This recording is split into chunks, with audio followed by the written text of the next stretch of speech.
안녕하세요. 오늘 우리는 단 하루 동안 세계 경제를 뒤흔든 사건들을 한번 따라가 보려고 합니다. 지정학적 긴장감부터 시작해서요, 기술 전쟁, 그리고 거대 기업들의 운명까지. 이 모든 게 과연 어떻게 하나로 연결되는지 지금부터 파헤쳐 보겠습니다. 이게 그냥 화면에 보이는 숫자들, 뭐 그런 게 아니에요. 그 이면에는요, 정말 팽팽한 긴장감과 거대한 야망, 그리고 누구도 예상치 못했던 놀라움이 가득한 한편의 이야기와도 같죠. 모든 일의 시작이 때로는 아주 작은 불씨 하나일 때가 있습니다. 그리고 12월 8일, 바로 그날이 그랬습니다. 그날 벌어진 하나의 사건이 어떻게 거대한 연쇄 반응을 일으켰는지 지금부터 자세히 한번 들여다보겠습니다. 자, 첫 번째 이야기는 바로 긴장감에 휩싸인 세계입니다. 동중국해 상공에서 시작된 작은 스파크 하나가 어떻게 전 세계 시장에 어마어마한 파장을 일으켰는지 한번 보시죠. 여기서 진짜 흥미로운 게 뭔지 아세요? 군사적인 행동 하나가 얼마나 순식간에 이 주식시장의 돈의 흐름을 바꿔놓는지입니다. 중국 전투기가 일본 항공기의 레이더를 조준했다. 이 뉴스 하나만으로 일본은 물론이고 우리나라 한국의 방산주까지 동시에 그냥 수직으로 솟구쳤습니다. 이게 그냥 그런 일이 있었구나 하고 넘어갈 일이 아니었던 거죠. 이 사건 하나가 일본이 오랫동안 추진해온 국방비를 GDP의 2%까지 2배로 늘리겠다는 계획에 그야말로 기름을 부은 격이 됐습니다. 결국 이건 뭘로 이어지냐? 바로 세금을 더 벗자는 논의로까지 번지면서 모든 국민에게 직접적인 영향을 주게 된 겁니다. 자, 이제 두 번째 이야기로 넘어가 볼게요. 바로 글로벌 AI 경쟁입니다. 각국 정부가 눈에 보이는 전투기나 군함 같은 하드웨어에 집중하는 동안 사실 물밑에서는요, 기술 기업들이 훨씬 더 치열한 군비 경쟁을 벌이고 있었어요. 바로 미래의 패권을 둘러싼 AI 전쟁이죠. 바로 우리나라 얘기인데요. 반도체 대장주죠. SK 하이닉스가 그야말로 엄청난 하루를 보냈습니다. AI 인프라를 만들려면 메모리 칩이 꼭 필요한데 이 전 세계적인 수요가 그야말로 폭발하면서 주가를 저렇게 밀어 올린 겁니다. 이게 뭘 보여주냐면요. 바로 지금 우리가 살고 있는 이 글로벌 공급망이 얼마나 촘촘하게 연결되어 있는지를 딱 보여주는 거예요. 우리나라 SK 하이닉스에 좋은 소식이 뜨니까 바다 건너 일본에 있는 파트너 회사 키옥시아의 주가까지 곧바로 함께 끌어올린 거죠. 같은 시간, 저 멀리 미국에서는 어땠을까요? 전통의 강자 IBM이 정말 어마어마한 베팅에 나섭니다. 미래 AI 시대를 이끌어가려면 데이터를 원활하게 공급하는 능력이 필수적이거든요. 그걸 확보하기 위해 무려 110억 달러라는 천문학적인 돈을 쓴 겁니다. 자, 세 번째 이야기입니다. 이번엔 중앙은행들의 게임이에요. 우리가 본 이런 기업들의 움직임, 그 거대한 판 밑에서는요, 세계 중앙은행들이 저마다 완전히 다른 규칙을 가지고 거대한 체스 게임을 벌이고 있었습니다. 각국의 셈법이 어떻게 달랐는지 한번 보시죠.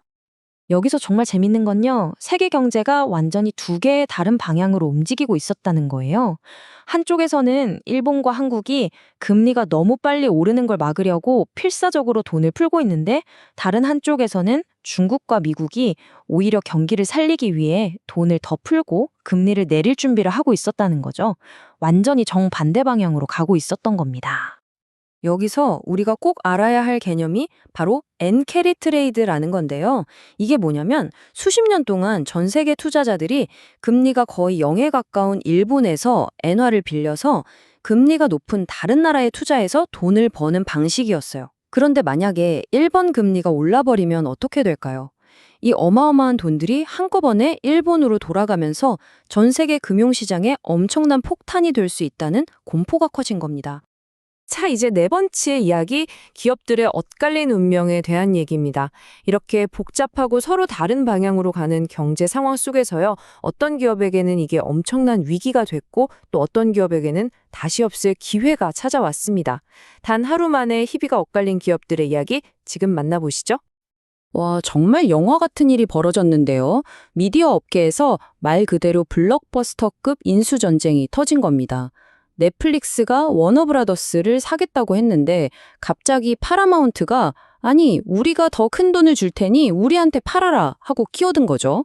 그런데 여기에 정치라는 변수까지 등장하면서 이 거대한 거래의 향방이 완전히 안개 속으로 빠져들게 됩니다. 이번엔 자동차 업계로 가볼까요? 여기선 정말 다른 두 개의 성공 스토리가 펼쳐집니다.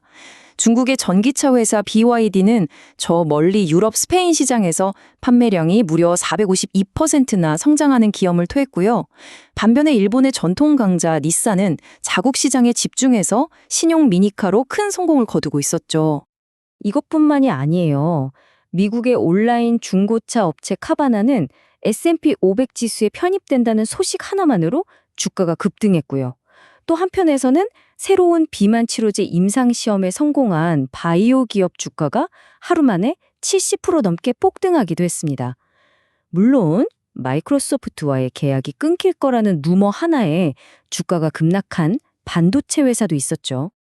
자, 그럼 이쯤에서 한번 정리해 볼까요? 지금까지 우리가 본 이 흩어져 있는 사건들을 하나로 쫙 모아보면 과연 어떤 그림이 보일까요?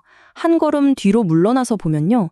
이 혼돈스러워 보이는 하루 속에서 놀라울 정도로 명확한 패턴 하나가 드러납니다. 바로 이런 말이 떠오릅니다. 세계는 갈등과 경쟁, 그리고 협력이 서로 복잡하게 얽힌 하나의 직물과 같다는 거죠. 그리고 이 모든 일들이 서로 다른 곳이 아니라 바로 같은 순간에 동시에 일어나고 있다는 겁니다. 결국 우리가 오늘 이야기에서 보아야 할 핵심은 바로 이 네 가지 힘입니다. 첫째, 군사적 긴장 같은 지정학적 리스크. 둘째, 미래의 먹거리를 결정할 AI 기술 경쟁. 셋째, 저마다 다른 길을 가는 각국 정부의 경제 정책. 그리고 마지막으로 이 모든 환경 속에서 살아남기 위한 기업들의 치열한 생존 경쟁. 바로 이 네 개의 톱니바퀴가 맞물려 돌아가면서 오늘날의 글로벌 경제라는 거대한 기계를 움직이는 겁니다. 결국 이 모든 건 우리에게 마지막 질문 하나를 던지는 것 같아요. 아시아의 작은 군사적 충돌이 수만 킬로미터 떨어진 미국에 사는 내 연금에까지 영향을 미치는 세상? 이토록 모든 것이 연결된 세상에서 과연 진정으로 그들만의 일이라는 게 존재할 수 있을까요? 내일의 이야기는 또 어떤 모습일지 궁금해집니다.